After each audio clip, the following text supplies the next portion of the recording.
The Valley of Fear by Sir Arthur Conan Doyle. Chapter 3. Lodge 341, Vermissa. On the day following the evening which had contained so many exciting events, McMurdo moved his lodgings from old Jacob Shafter's and took up his quarters at the widow McNamara's, on the extreme outskirts of the town. Scanlan, his original acquaintance aboard the train, had occasion shortly afterwards to move into Vermissa, and the two lodged together. There was no other boarder, and the hostess was an easy-going old Irishwoman who left them to themselves, so that they had a freedom for speech and action welcome to men who had secrets in common. Shafter had relented to the extent of letting McMurdo come to his meals there when he liked, so that his intercourse with Eddy was by no means broken. On the contrary, it grew closer and more intimate as the weeks went by. In his bedroom at his new abode, McMurdo felt it safe to take out the coining molds, and under many a pledge of secrecy a number of brothers from the lodge were allowed to come in and see them, each carrying away in his pocket some examples of the false money, so cunningly struck that there was never the slightest difficulty or danger in passing it. Why, with such a wonderful art at his command, McMurdo should condescend to work at all was a perpetual mystery to his companions, though he made it clear to anyone who asked him that if he lived without any visible means it would very quickly bring the police upon his track. One policeman was indeed after him already, but the incident, as luck would have it, did the adventurer a great deal more good than harm. After the first introduction, there were few evenings when he did not find his way to McGinty's saloon, there to make closer acquaintance with "the boys," which was the jovial title by which the dangerous gang who infested the place were known to one another. His dashing manner and fearlessness of speech made him a favorite with them all, while the rapid and scientific way in which he polished off his antagonist in an all-in barroom scrap earned the respect of that rough community.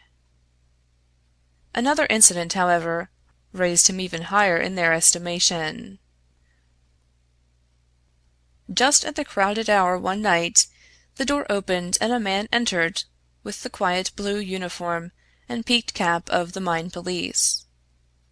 This was a special body raised by the railways and colliery owners to supplement the efforts of the ordinary civil police, who were perfectly helpless in the face of the organized ruffianism which terrorized the district. There was a hush as he entered, and many a curious glance was cast at him. But the relations between policemen and criminals are peculiar in some parts of the States, and McGinty himself, standing behind his counter, showed no surprise when the policeman enrolled himself among his customers. "A straight whiskey, for the night is bitter," said the police officer. "I don't think we've met before, Counselor." "You'll be the new captain," said McGinty. "That's so. We're looking to you, Counselor, and to the other leading citizens, to help us in upholding law and order in this township. Captain Marvin is my name." "We'd do better without you, Captain Marvin," said McGinty coldly, "for we have our own police of the township, and no need for any imported goods. What are you but the paid tool of the capitalists, hired by them to club or shoot your poor fellow citizen?" "Well, well, we won't argue about that," said the police officer good-humoredly. "I expect we all do our duty same as we see it, but we can't all see it the same." He had drunk off his glass, and had turned to go, when his eyes fell upon the face of Jack McMurdo, who was scowling at his elbow. "Hullo! Hullo!" he cried, looking him up and down. "Here's an old acquaintance." McMurdo shrank away from him. "I was never a friend to you nor to any other cursed copper in my life," said he. "An acquaintance isn't always a friend," said the police captain, grinning. "You're Jack McMurdo of Chicago, right enough, and don't you deny it." McMurdo shrugged his shoulders. "I'm not denying it," said he. "Do you think I'm ashamed of my own name?" "You've got good cause to be, anyhow." "What the devil do you mean by that?" he roared with his fists clenched. "No, no, Jack. Bluster won't do with me. I was an officer in Chicago before ever I came to this darned coal bunker, and I know a Chicago crook when I see one." McMurdo's face fell. "Don't tell me that you're Marvin of the Chicago Central!" he cried. "Just the same old Teddy Marvin, at your service. We haven't forgotten the shooting of Jonas Pinto up there." "I never shot him." "Did you not? That's good impartial evidence, ain't it? Well, his death came in uncommon handy for you, or they would have had you for shoving the queer. Well, we can let that be bygones, for, between you and me, and perhaps I'm going further than my duty in saying it, they could get no clear case against you, and Chicago's open to you tomorrow." "I'm very well where I am." "Well, I've given you the pointer, and you're a sulky dog not to thank me for it." "Well, I suppose you mean well, and I do thank you," said McMurdo in no very gracious manner. "It's mum with me so long as I see you living on the straight," said the captain. "But, by the Lord, if you get off after this, it's another story. So good night to you, and good night, counselor." He left the bar-room, but not before he had created a local hero. McMurdo's deeds in far Chicago had been whispered before. He had put off all questions with a smile, as one who did not wish to have greatness thrust upon him. But now the thing was officially confirmed. The bar loafers crowded round him and shook him heartily by the hand. He was free of the community from that time on. He could drink hard and show little trace of it, but that evening, had his mate Scanlan not been at hand to lead him home, the feated hero would surely have spent his night under the bar. On a Saturday night McMurdo was introduced to the lodge. He had thought to pass in without ceremony, as being an initiate of Chicago, but there were particular rites in Vermissa of which they were proud, and these had to be undergone by every postulant. The assembly met in a large room reserved for such purposes at the Union House. Some 60 members assembled at Vermissa, but that by no means represented the full strength of the organization, for there were several other lodges in the valley, and others across the mountains on each side, who exchanged members when any serious business was afoot, so that a crime might be done by men who were strangers to the locality. Altogether there were not less than 500 scattered over the coal district. In the bare assembly room the men were gathered round a long table. At the side was a second one, laden with bottles and glasses, on which some members of the company were already turning their eyes. McGinty sat at the head with a flat black velvet cap upon his shock of tangled black hair, and a coloured purple stole round his neck, so that he seemed to be a priest presiding over some diabolical ritual. To right and left of him were the higher lodge officials, the cruel, handsome face of Ted Baldwin among them. Each of these wore some scarf or medallion as emblem of his office. They were, for the most part, men of mature age, but the rest of the company consisted of young fellows from 18 to 25, the ready and capable agents who carried out the commands of their seniors. Among the older men were many whose features showed the tigerish, lawless souls within, but looking at the rank and file it was difficult to believe that these eager and open-faced young fellows were in very truth a dangerous gang of murderers, whose minds had suffered such complete moral perversion that they took a horrible pride in their proficiency at their business, and looked with deepest respect at the man who had the reputation of making what they called a clean job. To their contorted natures it had become a spirited and chivalrous thing to volunteer for service against some man who had never injured them, and whom in many cases they had never seen in their lives.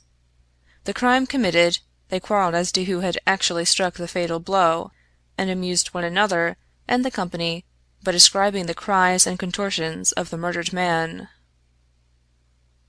At first they had shown some secrecy in their arrangements, but at the time which this narrative describes their proceedings were extraordinarily open, for the repeated failure of the law had proved to them that, on the one hand, no one would dare to witness against them, and on the other, they had an unlimited number of stanch witnesses upon whom they could call, and a well-filled treasure chest from which they could draw the funds to engage the best legal talent in the state. In 10 long years of outrage there had been no single conviction, and the only danger that ever threatened the Scourers lay in the victim himself, who, however outnumbered and taken by surprise, might, and occasionally did, leave his mark upon his assailants. McMurdo had been warned that some ordeal lay before him, but no one would tell him in what it consisted. He was led now into an outer room by 2 solemn brothers. Through the plank partition he could hear the murmur of many voices from the assembly within. Once or twice he caught the sound of his own name, and he knew that they were discussing his candidacy. Then there entered an inner guard with a green and gold sash across his chest. "The bodymaster orders that he shall be trussed, blinded, and entered," said he. The 3 of them removed his coat, turned up the sleeve of his right arm, and finally passed a rope round above the elbows and made it fast. They next placed a thick black cap right over his head and the upper part of his face, so that he could see nothing. He was then led into the assembly hall. It was pitch dark and very oppressive under his hood. He heard the rustle and murmur of the people round him. And then the voice of McGinty sounded dull and distant through the covering of his ears. "John McMurdo," said the voice, "are you already a member of the ancient order of freemen?" He bowed in assent. "Is your lodge number 29, Chicago?" He bowed again. "Dark nights are unpleasant," said the voice. "Yes, for strangers to travel," he answered. "The clouds are heavy." "Yes, a storm is approaching." "Are the brethren satisfied?" asked the bodymaster. There was a general murmur of assent. "We know, brother, by your sign and by your countersign, that you are indeed one of us," said McGinty. "We would have you know, however, that in this county and in other counties of these parts we have certain rights, and also certain duties, of our own which call for good men. Are you ready to be tested?" "I am." "Are you of stout heart?" "I am." "Take a stride forward to prove it." As the words were said, he felt 2 hard points in front of his eyes, pressing upon them so that it appeared as if he could not move forward without a danger of losing them. None the less, he nerved himself to step resolutely out, and as he did so the pressure melted away. There was a low murmur of applause. "He is of stout heart," said the voice. "Can you bear pain?" "As well as another," he answered. "Test him." It was all he could do to keep himself from screaming out, for an agonizing pain shot through his forearm. He nearly fainted at the sudden shock of it, but he bit his lip and clenched his hands to hide his agony. "I can take more than that," said he. This time there was loud applause. A finer first appearance had never been made in the lodge. Hands clapped him on the back, and the hood was plucked from his head. He stood blinking and smiling amid the congratulations of the brothers. "One last word, brother McMurdo," said McGinty. "You have already sworn the oath of secrecy and fidelity, and you are aware that the punishment for any breach of it is instant and inevitable death?" "I am," said McMurdo. "And you accept the rule of the bodymaster for the time being under all circumstances?" "I do." "Then in the name of Lodge 341 Vermissa I welcome you to its privileges and debates. You will put the liquor on the table, brother Scanlan, and we will drink to our worthy brother." McMurdo's coat had been brought to him, but before putting it on he examined his right arm, which still smarted heavily. There on the flesh of his forearm was a circle with a triangle within it, deep and red as the branding iron had left it. One or two of his neighbors pulled up their sleeves and showed their own lodge marks. "We've all had it," said one, "but not all as brave as you over it." "Tut, it was nothing," said he, "but it burned and ached all the same." When the drinks which followed the ceremony of initiation had all been disposed of, the business of the lodge proceeded. McMurdo, accustomed only to the prosaic performances of Chicago, listened with open ears and more surprise than he ventured to show to what followed. "The first business on the agenda paper," said McGinty, "is to read the following letter from Division Master Windle of Merton County Lodge 249. He says: "'Dear Sir, there is a job to be done on Andrew Ray, of Ray and Sturmish, coal owners near this place. You will remember that your lodge owes us a return, having had the service of 2 brethren in the matter of the patrolman last fall. You will send 2 good men. They will be taken charge of by Treasurer Higgins of this lodge, whose address you know. He will show them when to act and where. Yours in freedom, J. W. Windle, D.M. AOF. Windle has never refused us when we have had occasion to ask for the loan of a man or two, and it is not for us to refuse him." McGinty paused and looked round the room with his dull, malevolent eyes. "Who will volunteer for the job?" Several young men held up their hands. The Bodymaster looked at them with an approving smile. "You'll do, Tiger Cormac. If you handle it as well as you did the last, you won't be wrong. And you, Wilson?" "I've no pistol," said the volunteer, a mere boy in his teens. "It's your first, is it not? Well, you have to be blooded sometime. It will be a great start for you. As to the pistol, you'll find it waiting for you, or I'm mistaken. If you report yourselves on Monday, it will be time enough. You'll get a great welcome when you return." "Any reward this time?" asked Cormac, a thick-set, dark-faced, brutal-looking young man, whose ferocity had earned him the nickname of Tiger. "Never mind the reward. You just do it for the honor of the thing. Maybe when it is done there will be a few odd dollars at the bottom of the box." "What has the man done?" asked young Wilson. "Sure, it's not for the likes of you to ask what the man has done. He has been judged over there. That's no business of ours. All we have to do is to carry it out for them, same as they would for us. Speaking of that, 2 brothers from the Merton Lodge are coming over to us next week to do some business in this quarter." "Who are they?"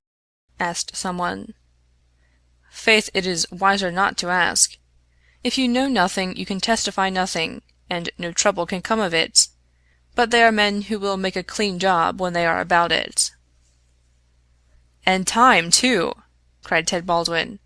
"Folks are getting out of hand in these parts. It was only last week that 3 of our men were turned off by Foreman Blaker. It's been owing him a long time, and he'll get it full and proper." "Get what?" McMurdo whispered to his neighbor. "The business end of a buckshot cartridge!" cried the man with a loud laugh. "What think you of our ways, brother?" McMurdo's criminal soul seemed to have already absorbed the spirit of the vile association of which he was now a member. "I like it well," said he. "'Tis a proper place for a lad of mettle." Several of those who sat around heard his words and applauded them. "What's that?" cried the black-maned Bodymaster from the end of the table. "'Tis our new brother, sir, who finds our ways to his taste." McMurdo rose to his feet for an instant. "I would say, eminent Bodymaster, that if a man should be wanted, I should take it as an honor to be chosen to help the lodge." There was great applause at this. It was felt that a new sun was pushing its rim above the horizon. To some of the elders it seemed that the progress was a little too rapid. "I would move," said the Secretary Harraway, a vulture-faced old greybeard who sat near the chairman, "that Brother McMurdo should wait until it is the good pleasure of the lodge to employ him." "Sure, that was what I meant. I'm in your hands," said McMurdo. "Your time will come, brother," said the chairman. "We have marked you down as a willing man, and we believe that you will do good work in these parts. There is a small matter tonight in which you may take a hand if it so please you." "I will wait for something that is worth while." "You can come tonight anyhow, and it will help you to know what we stand for in this community. I will make the announcement later. Meanwhile," he glanced at his agenda paper, "I have one or two more points to bring before the meeting. First of all, I will ask the treasurer as to our bank balance. There is the pension to Jim Carnaway's widow. He was struck down doing the work of the lodge, and it's for us to see that she is not the loser." "Jim was shot last month when they tried to kill Chester Wilcox of Marley Creek," McMurdo's neighbor informed him. "The funds are good at the moment," said the treasurer with the bank book in front of him. "The firms have been generous of late. Max Linder & Co. paid $500 to be left alone. Walker Brothers sent in $100, but I took it on myself to return it and ask for $5. If I do not hear by Wednesday, their winding gear may be out of order. We had to burn their breaker last year before they became reasonable. Then the West Section Coaling Company has paid its annual contribution. We have enough on hand to meet any obligations." "What about Archie Swindon?" asked a brother. "He has sold out and left the district. The old devil left a note for us to say that he had rather be a free crossing sweeper in New York than a large mine owner under the power of a ring of blackmailers. By gar, it was as well that he made a break for it before the note reached us. I guess he won't show his face in this valley again." An elderly clean-shaved man with a kindly face and a good brow rose from the end of the table which faced the chairman. "Mr. Treasurer," he asked, "may I ask who has bought the property of this man that we have driven out of the district?" "Yes, Brother Morris. It has been bought by the State and Merton County Railroad Company." "And who bought the mines of Todman and of Lee that came into the market in the same way last year?" "The same company, Brother Morris." "And who bought the ironworks of Mason and of Schumann and of Van Derer and of Atwood, which have all been given up of late?" "They were all bought by the West Gilmerton General Mining Company."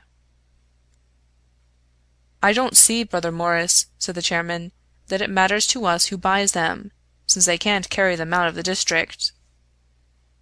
"With all respect to you, eminent Bodymaster, I think it may matter very much to us. This process has been going on now for 10 long years. We are gradually driving all the small men out of trade. What is the result? We find in their places great companies like the Railroad or the General Iron, who have their directors in New York or Philadelphia, and care nothing for our threats. We can take it out of their local bosses, but it only means that others will be sent in their stead. And we are making it dangerous for ourselves. The small men could not harm us. They had not the money nor the power. So long as we did not squeeze them too dry, they would stay on under our power. But if these big companies find that we stand between them and their profits, they will spare no pains and no expense to hunt us down and bring us to court." There was a hush at these ominous words, and every face darkened as gloomy looks were exchanged. So omnipotent and unchallenged had they been, that the very thought that there was possible retribution in the background had been banished from their minds. And yet the idea struck a chill to the most reckless of them.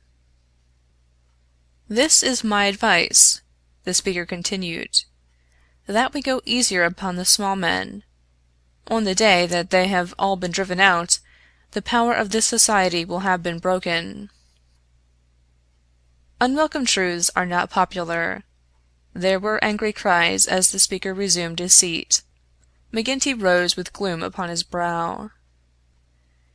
"Brother Morris," said he, "you were always a croaker.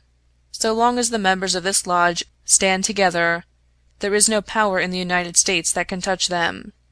Sure, have we not tried it often enough in the law courts? I expect the big companies will find it easier to pay than to fight, same as the little companies do.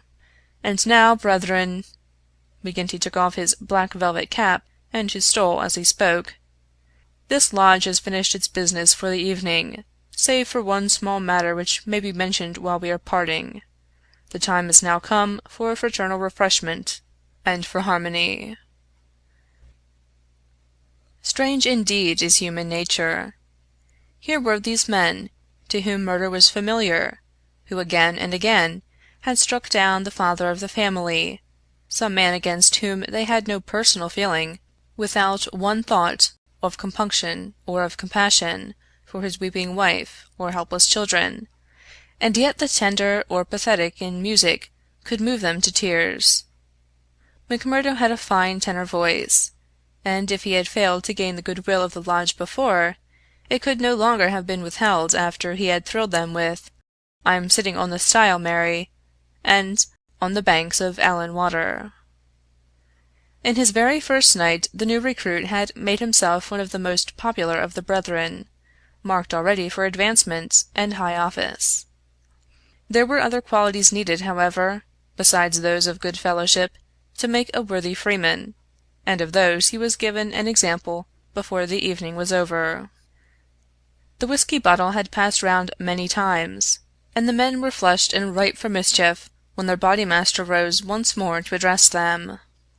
"Boys," said he, "there's one man in this town that wants trimming up, and it's for you to see that he gets it. I'm speaking of James Stanger, of the Herald. You've seen how he's been opening his mouth against us, again." There was a murmur of assent, with many a muttered oath. McGinty took a slip of paper from his waistcoat pocket. "Law and order," that's how he heads it. "Reign of terror in the coal and iron district. 12 years have now elapsed since the first assassinations which proved the existence of a criminal organization in our midst. From that day these outrages have never ceased, until now they have reached a pitch which makes us the opprobrium of the civilized world. Is it for such results as this that our great country welcomes to its bosom the alien who flies from the despotisms of Europe?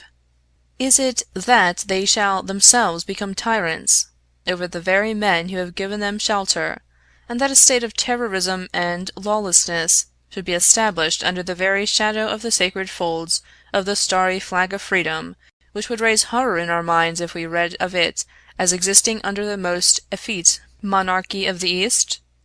The men are known. The organization is patent and public. How long are we to endure it? Can we forever live?" "Sure, I've read enough of the slush," cried the chairman, tossing the paper down upon the table. "That's what he says of us. The question I'm asking you is what shall we say to him?" "Kill him!" cried a dozen fierce voices. "I protest against that," said Brother Morris, the man of the good brow and shaved face. "I tell you, brethren, that our hand is too heavy in this valley, and that there will come a point where in self-defense every man will unite to crush us out. James Stanger is an old man. He is respected in the township and the district. His paper stands for all that is solid in the valley. If that man is struck down, there will be a stir through the state that will only end with our destruction." "And how would they bring about our destruction, Mr. Standback?" cried McGinty. "Is it by the police? Sure, half of them are in our pay and half of them afraid of us. Or is it by the law courts and the judge? Haven't we tried that before now? And whatever came of it?" "There is a Judge Lynch that might try the case," said Brother Morris. A general shout of anger greeted the suggestion. "I have but to raise my finger," cried McGinty, "and I could put 200 men into this town that would clear it out from end to end."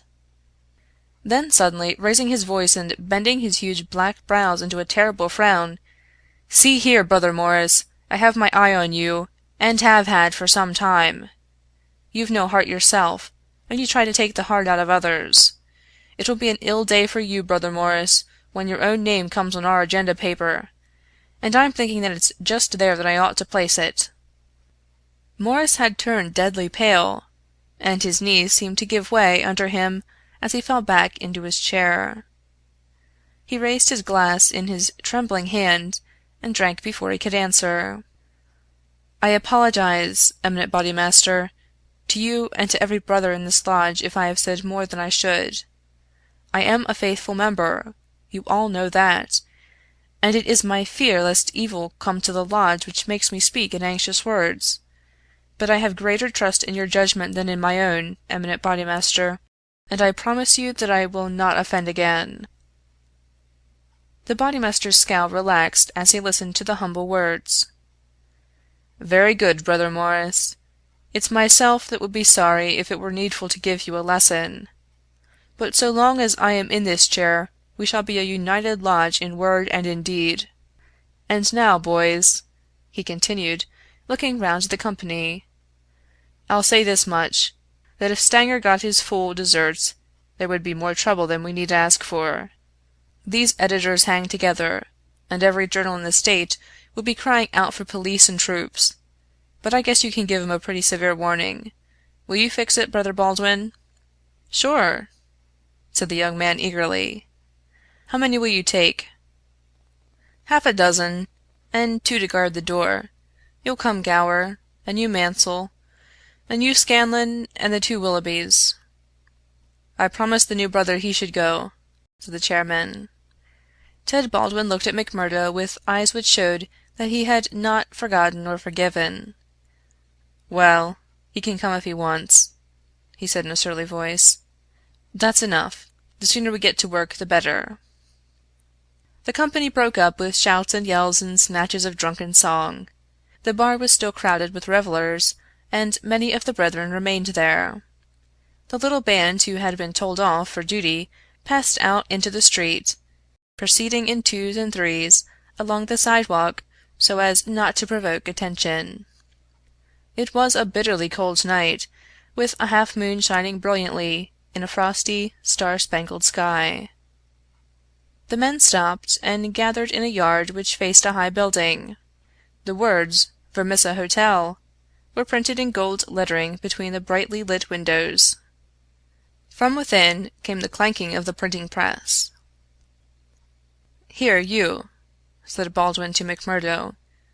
"You stand below at the door and see that the road is kept open for us. Arthur Willoughby can stay with you. You others come with me. Have no fears, boys, for we have a dozen witnesses that we are in the Union Bar at this very moment." It was nearly midnight, and the street was deserted save for 1 or 2 revelers upon their way home.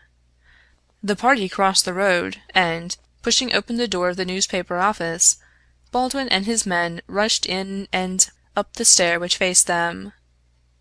McMurdo and another remained below. From the room above came a shout, a cry for help, and then the sound of trampling feet and of falling chairs. An instant later a gray-haired man rushed out on the landing. He was seized before he could get farther, and his spectacles came tinkling down to McMurdo's feet. There was a thud and a groan. He was on his face, and half a dozen sticks were clattering together as they fell upon him. He writhed, and his long, thin limbs quivered under the blows. The others ceased at last, but Baldwin, his cruel face set in an infernal smile, was hacking at the man's head, which he vainly endeavored to defend with his arms. His white hair was dabbled with patches of blood.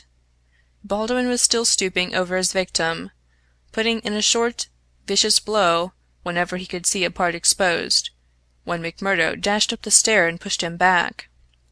"You'll kill the man!" said he. "Drop it!" Baldwin looked at him in amazement. "Curse you!" he cried. "Who are you to interfere, you that are new to the lodge? Stand back!" He raised his stick, but McMurdo had whooped his pistol out of his pocket. "Stand back yourself!" he cried. "I'll blow your face in if you lay a hand on me. As to the lodge, Wasn't it the order of the bodymaster that the man was not to be killed? And what are you doing but killing him?" "It's the truth he says," remarked one of the men. "By gar, you'd best hurry yourselves," cried the man below. "The windows are all lighting up, and you'll have the whole town here inside of 5 minutes."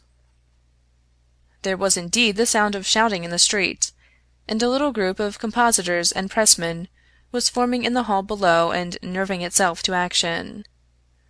Leaving the limp and motionless body of the editor at the head of the stair, the criminals rushed down and made their way swiftly along the street. Having reached the Union House, some of them mixed with the crowd in McGinty's saloon, whispering across the bar to the boss that the job had been well carried through.